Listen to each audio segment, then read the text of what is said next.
જ્યારે પણ ભગવાન પ્રગટે છે તો ભલે લોકો કહેતા હોય કે ભગવાન તો અસુરોના સંહાર માટે પ્રગટે છે, દૈત્યોનો વધ કરવા માટે પ્રગટે છે, પણ પ્રભુ હું જાણું છું કે ભગવાન જ્યારે પ્રગટે ત્યારે દૈત્યોને મારવા નહીં, એ તો પોતાના નિજજનોના મનોરથ પૂરા કરવા માટે પ્રગટે છે. અને હે ગુસાઈજી પ્રભુ ચરણ, ભલે લોકો કહે કે માયામતનું ખંડન કરવા માટે આપ પ્રગટ્યા, જીવની અંદર રહેલી મલિનતાને દૂર કરવા માટે પ્રગટ્યા, પણ હું જાણું છું આપનું પ્રાગટ્ય પ્રભુ એમને એમ નથી. આપનું પ્રાગટ્ય તો આપના નિજજનોના મનોરથ પૂરા કરવા માટેનું છે. હે કૃપાનાથ, કૃપા કરી આપના પ્રાગટ્યનું અનુસંધાન મને કરાવો. અને કહેવાય આ નવ આખ્યાન શું છે? આ નવ આખ્યાન એટલે નવધા ભક્તિ. પહેલા આખ્યાનમાં શ્રવણ ભક્તિ, બીજા આખ્યાનમાં કીર્તન ભક્તિ અને ત્રીજું આખ્યાન સ્મરણ ભક્તિ. અને આ ત્રીજું આખ્યાન એ સ્મરણનું છે. અને સ્મરણની એટલી બધી મહત્તા અહીંયા બતાવી દીધી છે કે ધનાશ્રીમાં ગવાયેલું આ ત્રીજું આખ્યાન આનો દાવો કરીને ગોપાલદાસજી કહી રહ્યા છે, યા ગોપાલદાસજીના હૃદયમાં વિરાજમાન શ્રી ગુસાઈજી કહી રહ્યા છે, યા ગુસાઈજીના હૃદયમાં વિરાજમાન શ્રીજી કહી રહ્યા છે. જો એક એક પડત ખુલતી જશે ને એમ અંદર રહેલા સ્વરૂપનું અનુસંધાન થતું જશે. ગોપાલદાસજીના હૃદયમાં વિરાજમાન શ્રી ગુસાઈજી અને ગુસાઈજીના હૃદયમાં વિરાજમાન શ્રીનાથજી બાબા. તો જેમ જેમ એક એક પડત ખુલતી જશે એમ એમ એ સ્વરૂપનું અનુસંધાન થતું જશે. તો અહીંયા ગુસાઈજી કહી રહ્યા છે કે આ ત્રીજા આખ્યાનનું જે પણ અનુસંધાન કરશે અને જે પણ સ્મરણ કરશે તો આમાં વર્ણન છે ગુસાઈજીની પ્રાગટ્ય લીલાનું, પણ આનું મહાત્મ્ય એટલું બધું દિવ્ય છે કે આનું અનુસંધાન કરતા કરતા એને સારસ્વત કલ્પની લીલાનું અનુસંધાન થઈ જશે. આ ત્રીજું આખ્યાન એવું છે, સ્મરણ ભક્તિ છે. એનું શ્રવણ કરતા કરતા જેમ અજબપુરીને શ્રી ગુસાઈજીએ પાદુકા બધાયા હતા અને ગુસાઈજીના સ્વરૂપમાં દર્શન કરતા કરતા એવી અવસ્થા આવી ગઈ કે શ્રીજીના દર્શન થવા લાગ્યા. તો એવી જ કૃપા આ ત્રીજા આખ્યાન માટે કહેવામાં આવે છે. કેટલું અદ્ભુત આ ત્રીજું આખ્યાન છે કે ગુસાઈજીના પ્રાગટ્યની લીલા સાંભળતા સાંભળતા જ્યારે એક એક પડત ખુલતી જશે અને ગોપાલદાસજી જે બારણે ઉભા રહીને આના દર્શન કરે છે, આ ત્રીજું આખ્યાન ગાતા ગાતા જો દેહની અવસ્થા સ્થિર થઈ ગઈ અને ગોપાલદાસજીના હૃદયમાં વિરાજમાન ગુસાઈજીનો સંબંધ થયો તો સમજી લેજો જેમ બારણે ઉભા ઉભા ગોપાલદાસજી દર્શન કર્યા, તમે જોઈ શકશો કે ગોપાલદાસજી એકલા નતા, એમનો હાથ પકડીને તમે પણ જોડે ઉભા રહીને ગુસાઈજીના પ્રાગટ્યના દર્શન કરી રહ્યા છો. એ અનુસંધાન આ ત્રીજા આખ્યાનની અંદર છે, સ્મરણ ભક્તિ છે. તો આઈએ આ ત્રીજા આખ્યાનની અંદર આપણે પ્રવેશ કરીએ. ધનાશ્રી રાગ છે, કારણ કે ગુસાઈજીના પ્રાગટ્યનું કારણ જાણવા માંગતા હતા અને ગુસાઈજીના પ્રાગટ્ય લીલાનું દર્શન જ્યારે કરે છે ધન્ય ધન્ય ધન્ય બન્યા છે. અને જ્યારે કોઈના કૃપા એટલી બધી આપણા ઉપર હોય કે એને માટે કહેવાના કોઈ શબ્દ ન હોય તો એટલા શબ્દ નીકળે, ધન્ય ધન્ય ધન્ય. અને માટે ધનાશ્રી રાગ લીધો, કારણ કે ધનાશ્રી રાગ તો વધાઈનો છે. જ્યારે પ્રભુ પ્રગટે તેમની વધાઈ ધનાશ્રીમાં ગવાય, ધન્ય અને આશ્રી. અને એટલા માટે ધનાશ્રીમાં આ ગાયું છે. તો આપણે પ્રથમ પંક્તિનું ગાન કરીએ અને પછી એનું દર્શન કરીએ. નૌમે શ્રીનાથજી અક્કાજી ઉર ઉપન્યો આનંદ, આ ચંદ શ્રી વૃંદા વન તણો પ્રગટીએ. પૂર્વમાં પણ કહ્યું હતું, આ આખું ત્રીજું આખ્યાન જે છે એ ગોપાલદાસજી સ્મરણ કરીને નથી ગાયું, પણ સમગ્ર જે લીલાનું વર્ણન કર્યું છે એ લીલાના દર્શન કરતા કરતા માનો આપણી પાસે ઉભા રહીને જે પણ આ ત્રીજું આખ્યાન ગાઓ એમ વિચાર કરો, શ્રી ગોપાલદાસજી આપણી જોડે ઉભા છે. આપણી પાસે તો દ્રષ્ટિ નથી, પણ એની પાસે તો સામર્થ્ય છે. આપણી પાસે તો એ સામર્થ્ય નથી, એને તો શ્રી ગુસાઈજી અજનામૃતનું દાન આપ્યું છે. અને જેને સામર્થ્ય મળ્યું હોય એ જ અસમર્થને સમર્થ કરી શકે. અને માનો આપણી પાસે ઉભા રહીને એક એક લીલાનું દર્શન કરાવતા કરાવતા ગોપાલદાસજી કહે છે, આ પોષ મધ્યાન. આખા ત્રીજા આખ્યાનની અંદર જો શબ્દ છે આ આ આ, અને આ શબ્દનો ઉપયોગ આપણે ક્યારે કરીએ કે જ્યારે સામે દેખાતી વસ્તુ હોય અને સામે દેખાતી વસ્તુ કોઈને બતાવતા હોઈએ ત્યારે. એમને આપણે વસ્તુ જોઈએ તો કહી દઈએ કે હા પેલું છે પેલું છે પેલું છે, પણ જ્યારે કોઈની પાસે દ્રષ્ટિ નથી, કોઈ જોઈ શકતો નથી અને પૂછે છે કે આ શું છે, ત્યારે કોઈ બતાવે આ પોષ મધ્યાને નવમે શ્રીનાથજી અક્કાજી ઉર ઉપન્યો આનંદ આ ચંદ શ્રી વૃંદાવન તણો પ્રગટ્યો. એક એક પંક્તિની અંદર આ શબ્દ છે. જાણે ગોપાલદાસજી આપણને આંગળી ચીંધી ચીંધીને બતાવી રહ્યા છે. કહેવાય આ વસ્તુ શું ઘટી? શ્રી ગુસાઈજી શા માટે પ્રગટ્યા? તો વિચાર કરો, જ્યારે ભગવાને ગોલોક ધામથી વ્રજમાં પ્રાગટ્ય લેવાનો વિચાર કર્યો તો રાધાજી શું કહ્યું કે પ્રભુ આપ જ્યારે પ્રગટો તો હું આપનો સ્વભાવ જાણું છું કે આપ પોતાના પરિકર વિના એકલા રહી શકતા નથી. પ્રભુનો સ્વભાવ શું છે કે પ્રભુ પોતાના પરિકર વિના એકલા રહી શકતા, બોલો તો ખરા. બહુ સરસ. જો અહીંયા પણ જોડે છે ને, પ્રભુ પોતાના પરિકર વિના એકલા રહી શકતા નથી અને માટે પ્રભુ કહે હું ભજમાં પ્રગટું તો ખરા, પણ ત્યારે પ્રગટું કે મારા કરતા પહેલા મારો પરિકર પહોંચે. વ્રજભૂમિને મોકલ્યું, વૃંદાવનને મોકલ્યું, શ્રી યમુનાજી પધાર્યા, ગિરિરાજ બાબા પધાર્યા, બધા વ્રજભક્તો પધાર્યા, ત્યાર પછી પ્રભુ પધાર્યા. તો આ શ્રી ગુસાઈજી સ્વરૂપે જે પ્રગટી રહ્યા છે એ પણ કોણ છે કે જેણે રાસલીલા વખતે પોતાના અપ્રતિમ સૌંદર્યથી કામદેવને પણ મૂર્છિત કરી નાખ્યો હતો. એ જ વૃંદાવનતણા ચંદ્ર આજે પ્રગટી રહ્યા છે. વિચાર કરો, એ પ્રભુ જો પ્રગટવાના હોય તો પ્રભુનો સ્વભાવ શું છે? પોતાના પરિકર વિના એકલા રહી શકતા. તો એ જ પ્રભુ શ્રી ગુસાઈજી સ્વરૂપે ભૂતલમાં પ્રગટે, શું એકલા પ્રગટી શકે? એમના પરિકર વિના પધારી શકે? એટલા માટે તો ઠાકોરજીના જેટલા પણ સખાઓ હતા, અર્જુન, તોક, મધુમંગલ ઇત્યાદિ, બધા સખાઓ પણ પેલા આવ્યા કે નહીં આવ્યા? જેટલા સખાઓ એ કૃષ્ણ લીલાની અંદર હતા, એ બધા સખાઓ પણ જ્યારે શ્રી ગુસાઈજી પ્રગટવાના હતા એ વખતે પોતે પધાર્યા છે, કેમ કે પ્રભુ એમના પરિકર વિના રહી શકતા નથી.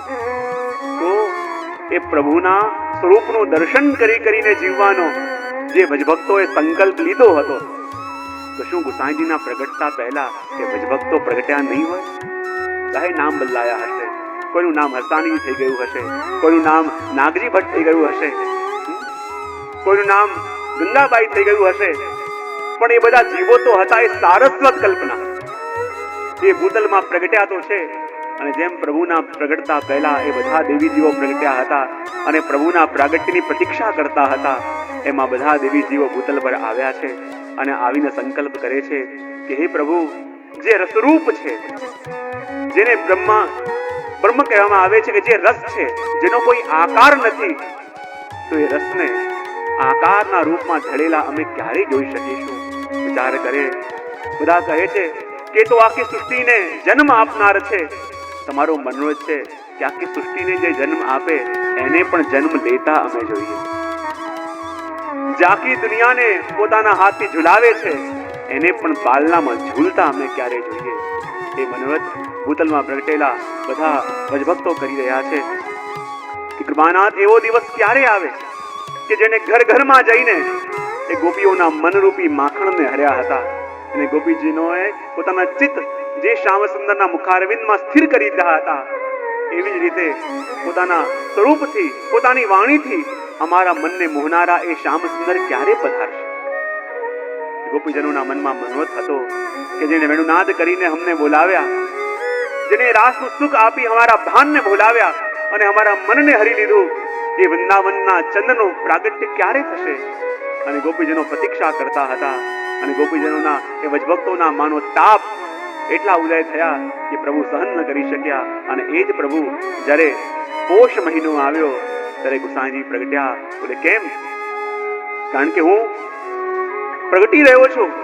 જે મારા સ્વરૂપને સમજતા નથી એ તો કહે કે ભગવાન પ્રગટે અસુરોને મારવા, દૈત્યનો સંહાર કરવા, પણ મહિનો લીધો પોષ અને કહે છે કે હું ભૂતલમાં પ્રગટું છું પણ કોઈને મારવા નહીં, મારા નિજજનોને પોષણ આપવા માટે. હું ભૂતલમાં પ્રગટ્યો છું મારી પુષ્ટિ સૃષ્ટિનું પોષણ કરવા માટે મહિનો પણ સ્વીકાર કર્યો. ભગવદગીતા તો બહુ સુંદર અર્થ કરે છે કે નવમે આપે પ્રાગટ્ય શા માટે લીધું? કારણ કે નોમે કૃષ્ણ જન્મનો જન્મોત્સવ મનાવાયો અને નોમના દિવસે ભગવાન રામ પણ પ્રગટ્યા છે. પુષ્ટિ પુરુષોત્તમનો સંબંધ પણ નોમ સાથે અને મર્યાદા પુરુષોત્તમનો સંબંધ પણ નોમ સાથે. નોમના દિવસે પ્રભુનો પ્રાગટ્ય ઉત્સવ નંદ મહોત્સવ ઉજવાયો અને ભગવાન રામચંદ્ર પણ નોમના પ્રગટ્યા. તો કહે કે હું ભૂતલમાં પ્રગટવા માટે નોમની તિથિ લઉં છું, કારણ કે નંદ ઉત્સવનો આનંદ મારે બધા જીવોને આપવો છે, પણ રામની મર્યાદામાં રહીને, આચાર્ય પાલન કરીને, આચાર્ય પરંપરાને નિભાવીને. અને એટલા માટે આપણે ત્યાં વૈદિક મર્યાદાની સાથે સાથે આપે આનંદનું દાન કર્યું, કારણ કે વેદની મર્યાદા સાથે જીવની અંદર પાત્રતા આવશે અને જ્યારે પાત્રતા આવશે ત્યારે આ રસ ટકશે. એટલા માટે આ પ્રગટ્યા ક્યારે? પોષ મધ્યાને. તિથિ પણ કઈ? નવમે. અને આપણા કેટલાક ભગવદીઓ બહુ સુંદર અર્થ કર્યા છે. શ્રી ગુસાઈજી પ્રગટ્યા સંવત કઈ? સંવત બહુ સુંદર 1573. અને આપણા ત્યાં વલ્લભદાસ ઇત્યાદિ ભગવદીઓ કેટલા સુંદર અર્થ કરે છે કે 1572 ના સમય આપ પ્રગટ્યા. શા માટે? 1, 5, 7 અને 2. 1572 1, 5, 7 અને 2. શા માટે? સૌથી પહેલા 1, કારણ કે પ્રભુનું પ્રાગટ્ય શા માટે થયું?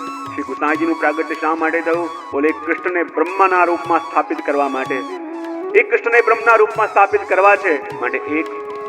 બીજું કયું? 5, પંચ તત્વની શુદ્ધિ કરીને અને ભક્તોની 5 કર્મેન્દ્રિય અને 5 જ્ઞાનેન્દ્રિયને ઠાકોરજીની સેવામાં જોડવી છે માટે 5. 7, સપ્તદ્વીપની અંદર 7 ખંડની અંદર પુષ્ટિ માર્ગનો વિસ્તાર કરવો છે માટે. અને 2 એટલે આપનું સ્વરૂપ ભૂતલમાં પ્રગટ્યું. શાના માટે? 2 સ્વરૂપે આપ પ્રગટ્યા. એક તો આચાર્ય સ્વરૂપે, પ્રભુ સ્વરૂપે, અને બીજું ચંદ્રાવલીજી સ્વરૂપે. એ પણ દર્શન કરાવવા માટે 2. માટે દિવસ પણ આપે નક્કી કર્યો 1572 નો. એટલા માટે શ્રી ગુસાઈજી પ્રભુચરણ 9મી તિથિ લીધી, 1572મી સાલ લીધી અને પોષ મહિનો લીધો, કારણ કે ભક્તોનું પોષણ કરવું છે. અને ભક્તોનું પોષણ કેવી રીતે કરશે? કહેવાય ને, જેમ એક માં એના બાળકનું પોષણ કરે, બાળકના માટે હિતની વસ્તુ હોય એને આપી પણ દે, અને હિતની વસ્તુથી દૂર જતો હોય તો એને થોડો દંડ પણ આપે, થોડી શિક્ષા પણ કરે, ટકોર પણ કરે. અને શ્રી ગુસાઈજી પ્રભુચરણ પણ જ્યારે કૃપા કરે, કારણ કે આપના શરણમાં આવનારા સાત્વિક જીવો પણ છે, રાજસ પણ છે અને તામસ પણ છે. પણ જેવા જેવા અધિકારી જીવો હોય એવી રીતે શ્રી ગુસાઈજી પ્રભુચરણ એમની ઉપર કૃપા કરી એ જીવોનું પોષણ કરે છે અને કૃપા કરે છે. માટે આ પોષ મધ્યાને 9મે શ્રીનાથજી. અને શું કહ્યું? આ પ્રાગટ્ય કોનું છે? શ્રીનાથજી. શ્રીનાથજી એટલે ભલે એમ કહી શકાય આપણે મહાદેવજીના જે શ્રી રૂપ છે એમના નાથ એ પ્રગટી રહ્યા છે, પણ એમાં શ્રી ગુસાઈજીનો પ્રાગટ્યનો સંકેત પણ આપ્યો.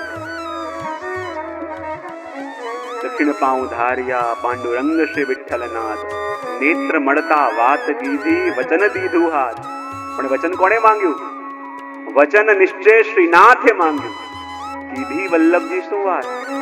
જ્યારે શ્રી મહાપ્રભુજી પંઢરપુર પધાર્યા અને વિઠ્ઠલનાથજીના દર્શન કરવા માટે પધાર્યા, તો આપણે ત્યાં કહેવાય એ જ વખતે શ્રીનાથજી બાવા શ્રી મહાપ્રભુજીની સામે પ્રગટ્યા અને નેત્ર દ્વારા આપે મહાપ્રભુજીને એક વિનંતી કરી અને નેત્ર દ્વારા શ્રી વલ્લભે એનો સ્વીકાર પણ કર્યો.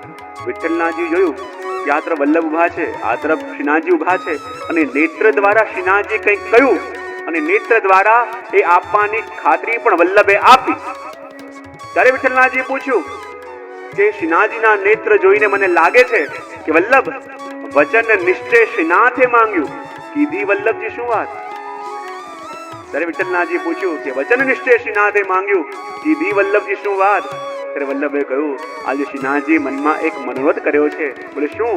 આજે શ્રીજીના મનમાં મનોરથ જાગ્યો છે કે અમને તો ઈચ્છા એ છે જે હું નંદન અને તમે તા. ઋષિજીએ એ ઈચ્છા વ્યક્ત કરી કે શ્રી વલ્લભ, મારા મનમાં આજે મનોરથ જાગ્યો છે કે આપ તો મારી સેવા કરો છો, આપ તો મારું મને સુખ આપો છો, પણ મારા મનમાં એવો મનોજ જાગ્યો છે કે હું આપને ઘેર પુત્ર આવીને આપની સેવા કરું, હું આપને ઘેર પુત્ર સ્વરૂપે પ્રગટું અને આપની ટહેલ કરું, એ મારા મનમાં મનોજ જાગ્યો છે. અને એ વખતે આપેલું વચન નિભાવવા માટે એ જ પ્રભુ અહીંયા શ્રી ગુસાઈજી સ્વરૂપે પ્રગટ્યા છે. માટે કહ્યું, આ પોષ મધ્યાને નવમે શ્રીનાથજી અક્કાજી ઉર ઉપન્યો આનંદ, આ ચંદ્ર શ્રી વંદા વનતણો પ્રગટ્યો. અને અક્કાજીના હૃદયમાં એટલો આનંદ આવ્યો, એટલો આનંદ થયો. જુઓ, આનંદનો પ્રવેશ ક્યાં થયો? અક્કાજી ઉર, અક્કાજીના હૃદયમાં. જેમ ઠાકોરજી પણ પ્રગટ્યા ને તો દેવકીજીના ગર્ભમાંથી નથી પ્રગટ્યા, એમના હૃદયમાં આનંદનો અનુભવ થયો. અને જે આનંદનો અનુભવ એમના હૃદયમાં થયો એ જ આનંદનો પ્રાદુર્ભાવ બહાર થયો. તો અહીંયા અક્કાજીના હૃદયમાં પણ એટલો આનંદ છવાવા લાગ્યો. અને જ્યારે આનંદ સમાયો નહીં તો એ જ આનંદ શ્રી ગુસાઈજી સ્વરૂપે ભૂતલમાં પ્રગટ્યો. અને કહે કે આ બાળક બીજો કોઈ નહીં, પણ આ એ જ છે ચંદ્ર શ્રી વૃંદાવન તણો પ્રગટ્યો. આ બીજું કોઈ નહીં પણ એ જ શ્રી ગુસાઈજી પ્રભુચરણ છે કે જે નંદનંદનને વૃંદાવનમાં રાસ કરીને ગોપીજનોના મનના મનવત પૂરા કર્યા હતા. આ એ જ કૃષ્ણચંદ્ર આ ભૂતલ પર શ્રી ગુસાઈજી સ્વરૂપે પ્રગટ્યા છે, ભક્તોના તાપને હરવા માટે, ભક્તોના ભાવોને પોષણ આપવા માટે. એટલા માટે આપણે કહેવાય છે વિઠ્ઠલનાથ ચંદ્ર ઉગ્યો જગ મેં, ભક્તિ ચાંદની છાઈ રહી. કારણ કે આ ચંદ્ર કયો છે? વૃંદાવનનો ચંદ્ર. આપણે જાણીએ છીએ ને, ભાગવતમાં પણ શ્રવણ કરીએ કે જે ભક્તિ જ્ઞાન વૈરાગ્ય બધે ફરતા ફરતા ગયા અને જે ભક્તિ જીર્ણ બની હતી, પણ જ્યારે વૃંદાવનમાં ગઈ ત્યારે ભક્તિ જઈ ત્યાં તરુણી બની, સુંદર બની. બોલે કેમ? કારણ કે ત્યાં તો કૃષ્ણચંદ્ર નિત્ય વિહાર કરે છે. અને કૃષ્ણચંદ્રનો જ્યાં નિત્ય વિહાર હોય ત્યાં જ ભક્તિ તરુણ થાય. અને જેણે ભક્તિને તરુણ કરી એ જ કૃષ્ણચંદ્ર શ્રી ગુસાઈજી સ્વરૂપે પ્રગટ્યા છે. માટે આપણા ભગવદીઓ કહ્યા ચંદ્ર કેવો છે?